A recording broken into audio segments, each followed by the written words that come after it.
السلام علیکم ورحمۃ اللہ وبرکاتہ۔ وہ گناہ جو بے لذت ہیں، جن کا کوئی فائدہ نہیں ہے، ان تمام گناہوں کی نشاندہی کر کے ہم آپ کے سامنے رکھنے کی کوشش کر رہے ہیں۔ اس کے پہلے 5 گناہ ہم نے آپ کے سامنے رکھے ہیں، اور آج ہم آپ کے سامنے 6واں گناہ رکھیں گے، گالی گلوچ کرنا اور فحش کلامی۔ گالی اور فحش کلامی سے یہ مراد ہے کہ ایسے کام جن سے آدمی شرماتا ہو، ان کو صریح اور کھلے الفاظ میں کہنا۔ پھر اگر وہ واقعتاً صحیح ہیں تو ایک گناہ گالی دینے کا ہوگا، اور اگر حقیقت میں وہ صحیح نہیں ہے، واقعہ کے خلاف ہیں، تو گالی دینے کا گناہ، اور دوسرا گناہ بہتان باندھنے کا ہوگا۔ اس لیے گالی سے ہر حال میں بچنا ہے۔ کم سے کم ایک گناہ تو اس کا ہے ہی۔ اگر وہ چیز ہے نہیں ہے، کسی کو گالی، کسی کو بد کلامی سے ہم پیش آ رہے ہیں، حالانکہ وہ چیزیں اس کے اندر نہیں ہیں، تو یہ دوسرا گناہ ہوگا۔ جیسے کسی شخص یا اس کی ماں یا اس کے بہن کی طرف فعل حرام کی نسبت کرنا۔ حدیث میں ہے کہ مسلمان کو گالی دینا فسق ہے، اور اس سے مقابلہ کرنا کفر ہے۔ حضرت جابر بن سلیم رضی اللہ تعالیٰ عنہ جب مسلمان ہوئے تو اللہ کے نبی صلی اللہ علیہ وسلم نے ان سے کچھ عہد کرائے۔ وہ عہد کیا تھے؟ ذرا دھیان سے سنیں اور ان کے مطابق عمل کی تو کوشش کریں۔ نمبر 1 یہ کہ کسی کو گالی نہیں دینا۔ جابر رضی اللہ تعالیٰ عنہ کہتے ہیں کہ الحمدللہ میں نے اس کام کو پورا کیا، یعنی کسی کو گالی نہیں دی، یہاں تک کہ کسی غلام، باندی، جانور تک کو بھی میں نے کبھی کسی کو گالی نہیں دی۔ نمبر 2 پر اللہ کے نبی نے یہ فرمایا، کسی نیکی کو معمولی اور حقیر سمجھ کر نہ چھوڑنا کبھی بھی۔ تیسرا یہ کہ جب کسی مسلمان سے ملو تو خندہ پیشانی اور اچھے اخلاق کے ساتھ میں ملو۔ چوتھا یہ کہ اپنے تہبند، پائجامہ، جو بھی ہم نیچے کپڑا پہنتے ہیں، اس وقت میں لنگی جو بھی رہتی تھی، اس کو اپنے آدھی پنڈلی تک رکھنا، اور اگر یہ نہ ہو سکے تو کم سے کم ٹخنوں کے اوپر رکھنا، اور ٹخنوں سے نیچے رکھنے سے سختی سے بچنا، کہ پائجامہ یا لنگی کا ٹخنوں سے نیچے رکھنا یہ تکبر کی علامت ہے۔ 5واں یہ کہ اگر کوئی شخص تم پر ایسا عیب لگائے کہ جس کو وہ جانتا ہے کہ یہ عیب تمہارے اندر ہے، تو تم بدلے میں اس کا کوئی عیب ظاہر نہ کرنا۔ جو تمہیں پتا ہو کہ یہ فلاں عیب اس بندے کے اندر موجود ہے، وہ عیب تم کو ظاہر نہیں کرنا ہے، اس کے بدلے میں کہ اس نے میرے اوپر کوئی عیب لگایا ہے، اس سے ہمیشہ بچنا۔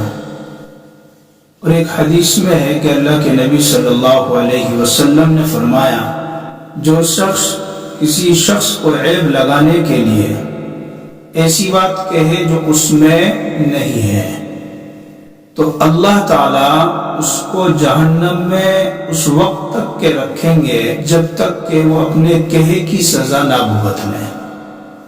بڑی سخت بات ہے۔ اس لیے ایسا کوئی بھی عیب کسی کے اندر نہ لگائیں جو اس کے اندر موجود ہی نہیں ہے۔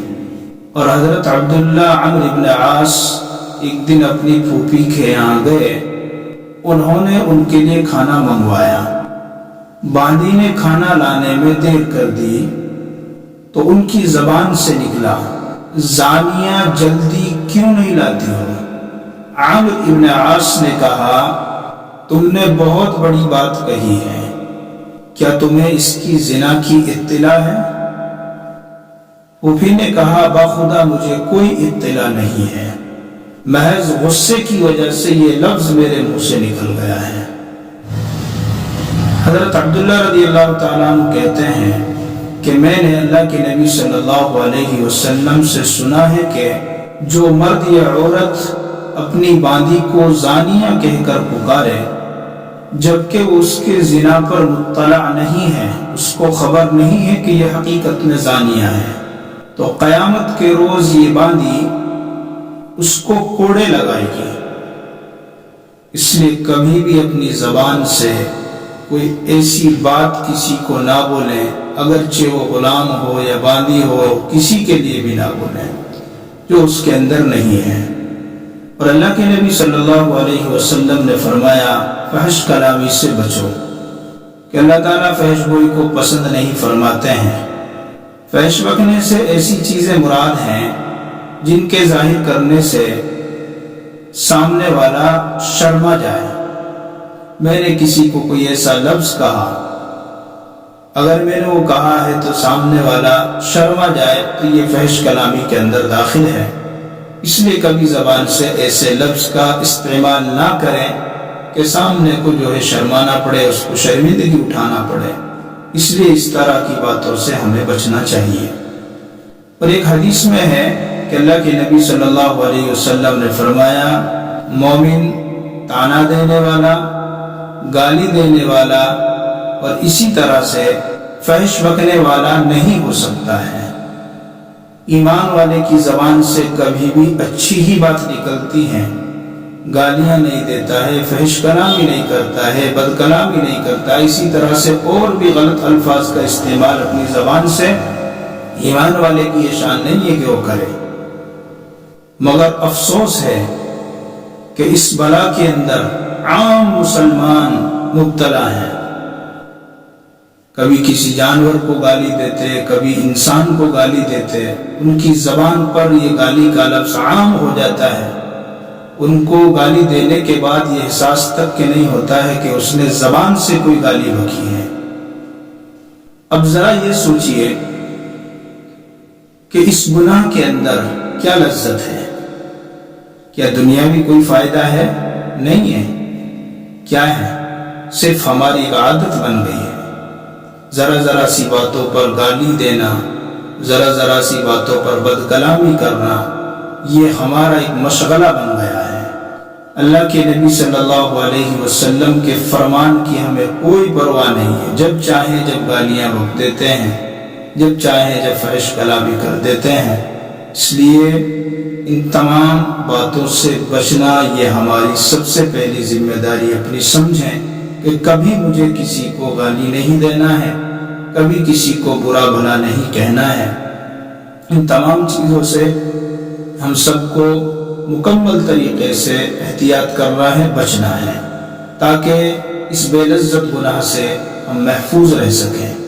اور اللہ تعالیٰ سے دعا کریں، خاص کر اللہ تعالیٰ مجھ کو، آپ سب کو بھی ان تمام گالیوں سے، فحش کلام سے یا اس طرح کے جو بھی الفاظ ہو سکتے ہیں، اللہ تعالیٰ ہم سب کی حفاظت فرمائے۔